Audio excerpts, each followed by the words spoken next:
রাজীব চৌধুরীর কাছে। মনোবীক্ষণ দেখতে দেখতে মুর্শিদাবাদে 11 বছর অতিক্রম করল।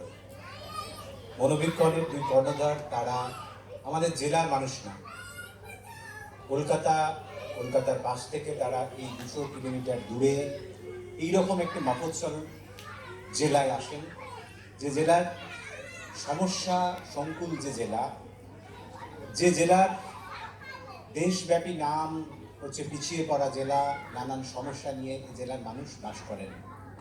সেই জেলার কাছে শুধুমাত্র মানসিক রোগের চিকিৎসা নয়, মানসিক রোগ নিয়ে যে সচেতনতার জায়গা, তারা একধারে মানসিক রোগের যেমন চিকিৎসাও শুরু করেছেন, মানুষের মধ্যে মানসিক রোগ সম্বন্ধে যে সচেতনতার বার্তা দিতে শুরু করেছেন, জারি রেখেছেন।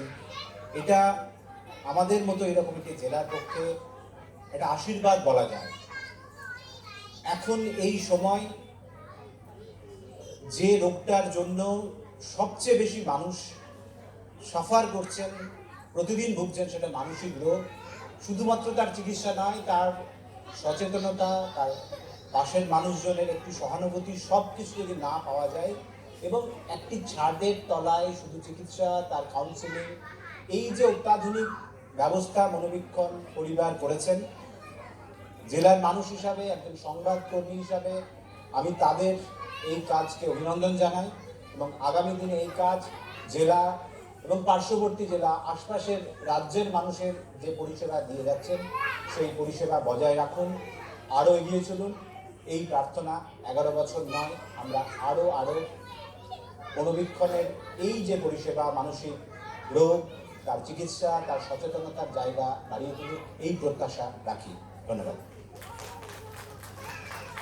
ধন্যবাদ জানাই মাননীয় রাজীব চৌধুরী মহাশয়কে।